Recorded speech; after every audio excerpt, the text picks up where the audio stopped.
Tyson, man, there's a reason why they named you Tyson, because you go out there and get some knockouts, you know what I mean? Some crazy knockouts. UFC San Diego, first round knockout over Ode Osbourne.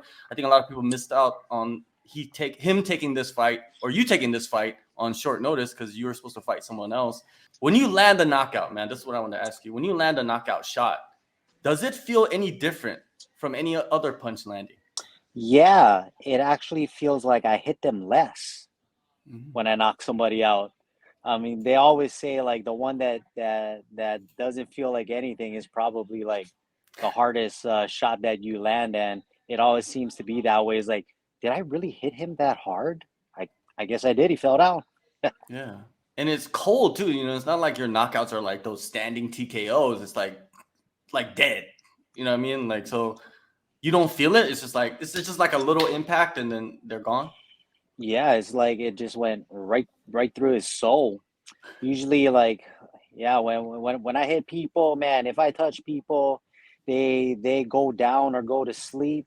I don't know where it comes from. Maybe it was just me growing up, just being the youngest and the smallest, so I always had to roughhouse with bigger cousins, bigger older brothers. Maybe it's something of that sort. But yeah, usually when I connect clean, I usually don't feel it that much. That's why I'm always in shock. Like, oh, they went down. Yeah, Hawaii has a lot of big people. You know what I mean? A lot of massive people. You know what I mean? I've been around a lot of them. So, yeah, being a small guy, you're a flyweight.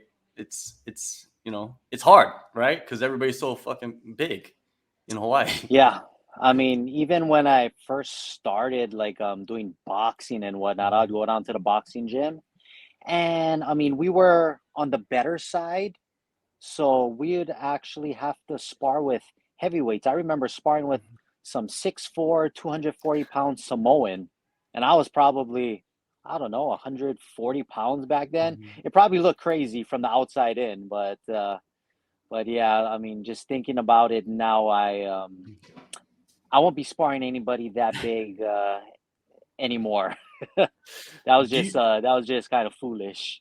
yeah. Well, is there footage of that? That'd be interesting to watch. There wasn't that was way Mhm. back before cameras probably even had phones even had cameras on top. So Uh, that was way back. That was way back when. with power, right, and punches and kicks and stuff. Do you think there's a way a fighter can add power to their punches, except for using PEDs? You either got it or you don't. You don't. Like true power, true raw power, you're born with it. Because I mean, me myself specifically, before I even started training, I get into my one and only street fight. I knocked somebody out. I didn't even know how to throw a punch. I knocked somebody out. So, I mean, you either got it or you don't. So, there's a lot of things that you can work on to sharpen up the technique to add a little bit. But when it comes to just putting people to sleep, yeah, you're just gifted with it. When you and your team studied Ode Osbourne, what tendencies did you see? Did they come out in the fight? Well, I knew that. Well, for one thing, he's got a 73-inch reach, which is by far the probably greatest reach in the flyweight division right now or ever was.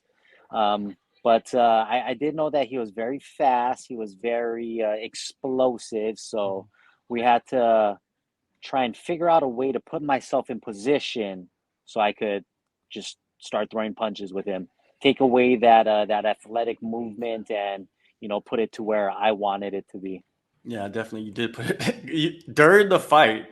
You were smiling and like it looked like you were like having a good time. Like is ring rust a myth for you?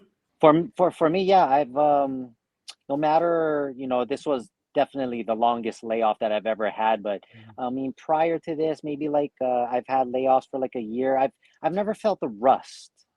Well, whatever they speak about it. But I mean, I felt like it really came down to my preparation and my mindset. Like I felt so prepared. Like I was telling everybody that, you know what, even after this surgery, like I feel faster, I feel stronger, but I won't even know if it's actually true until the bell rings. But I guess I was correct with everything that I was feeling. In the post-fight press conference, you said that you only feel alive when you're punching and kicking people. Mm. Explain to me what that feeling is like. Well, when you get hit, it Mhm. kind of sends like a surge of like adrenaline right through your body, and I think that's what the aliveness feeling is to me, is like when I feel a sudden surge of that adrenaline, or that, not necessarily like, oh, I got to get you back, but more so like, all right, yeah, my turn now. And that's you don't get that anywhere else. You can't get that in any other job. Mhm. You can't get that in any other day life, because that would literally be illegal to do. You would get arrested. But Yeah. in the cage and what we do during practice, that's that is the height of what our sport is, and what it is to me to feel that excitement.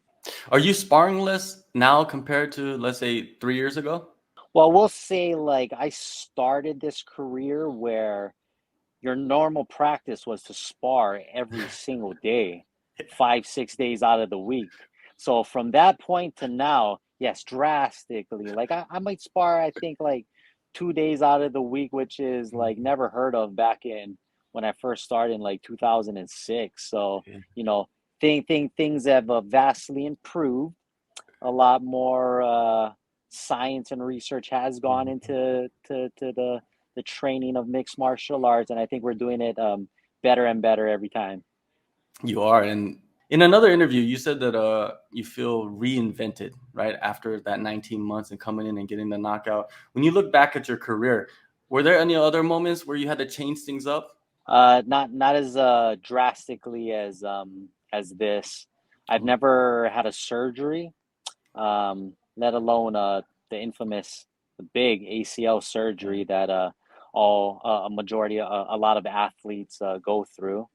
But yeah, I literally had to change the way that I ate, change the way that I slept, change the way that I trained, just to like make this ACL heal up a little bit quicker. Mhm.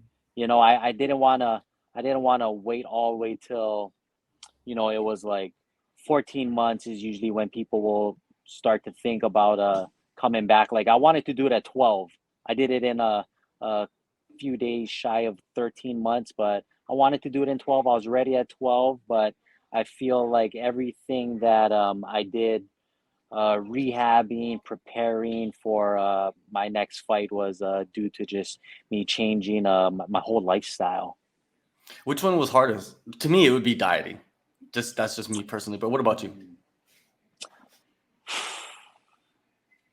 Yes, definitely dieting. I mean, where we're living in Hawaii, I mean, everything, I mean, when people say, "Oh, you want some salad," they actually mean mac salad. Yeah. That's what salad is in Hawaii. So, mac salad, 2 scoops of rice, and just some sort of oily, greasy sort of pork Yeah. they'll give you. So, I definitely had to stay a little bit closer toward home cooked meals. I hate vegetables, so but you got to do what you got to do to stay healthy, stay ahead of the game, and like I said, I need things that are nutritious for my body to help me progress in all of the progression that I made within the past Yeah. year. Yeah. Speaking like a true professional. And I saw that the Gracie Techniques crew was in your corner. How has it been spending Yes. that time with them and just like you said, reinventing? Oh man, it's truly a pleasure. Uh, Knowing that Rylan Lazarez, he actually was my first cornerman back in 2006. Mhm. So we made a full circle to come around to that, adding in our striking coach Ivan Flores. And I mean, these two guys, they've been working with UFC fighters. You guys might have heard of him, Max Holloway. So Yeah. if it's good enough for Max, it should be good enough for me. So but yeah, it's been truly a pleasure. The coaches, even my training partners, that I train with on a day-to-day basis. I mean, everything just seemed to just fall in, fall nicely for me leading up into this to my this past fight. Yeah, for sure. And you got a fight night bonus. You're second in the UFC. Any Yeah, plans with the money? probably pay bills. I haven't had a paycheck since January of Oh yeah. 2021.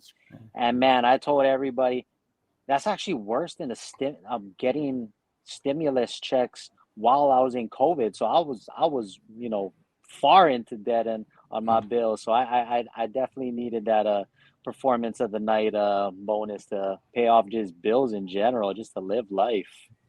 How much pressure does that put on you though? Like as a, just a regular, something that's something like we can relate with you as, that we all have bills, and Hmm. sometimes they get delayed and sometimes we have to put them in the back burner and pay them later. That's pressure, man. That's heavy stuff on a person.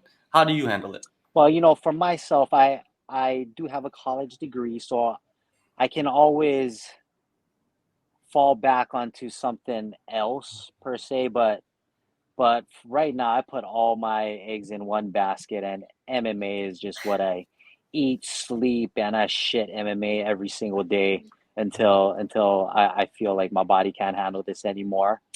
Which my body feels perfectly fine for it, but I don't even want to think about um, anything other than just me training, getting better, and the you train for the best for yourself, and and and if you come out and put out performances just at the best of your ability, good things are bound to happen. Performances are Mhm. bound to happen. So you put your best foot forward, and and you just come out on top. Do you remember what you did with the last bonus? Did you pay bills with that as well? Always. I've been in this game since, like I said, professional since Yeah. 2006. I got lots of bills to pay. Mhm. So, I feel like I should have been making this type of money from years back, but just so happy, wrong place at the wrong time, stuck under a contract, Mhm. stuck yeah, just not in the right place at the right time. But everything happens for a reason. Um I've always considered myself a late bloomer, and I'm blooming now. I am blooming. Any irons in the fire for you? What I mean, next fight, because it doesn't seem like you had any injuries. You had a bumps and bruises, but that's about it. I do want to fight one more time before the end of the year. November, December. I think that would be a good time for me to step back in, just so that, give me a little bit of time to rebuild my body, um, reset mentally, as well as work on certain things with my coaches, because, you know, uh, we've been hammering away at certain techniques, and I feel like I'm going in the right direction. So let's keep on at it because it seems to be working. How about UFC 281 in Madison Square Garden? You Ooh, haven't that would be fought on a pay per cool. view yet, right? I have not. I have Yeah. not. I'm always been on fight nights, I believe. Yeah. It's about time they get you on a pay per view card. They MSG should. sounds They like a good should. spot. I think so. I mean, two bonuses, which Yeah. I've had six fights in the UFC. Mhm. That's a 33% bonus rate. Exciting things as always happens when I step up in that cage more times than none. So let's put me up in Madison Square Garden. That'd be cool. Yeah. Say that they say the UFC comes and says we want to put you on Madison Square Garden. Who do you want to fight?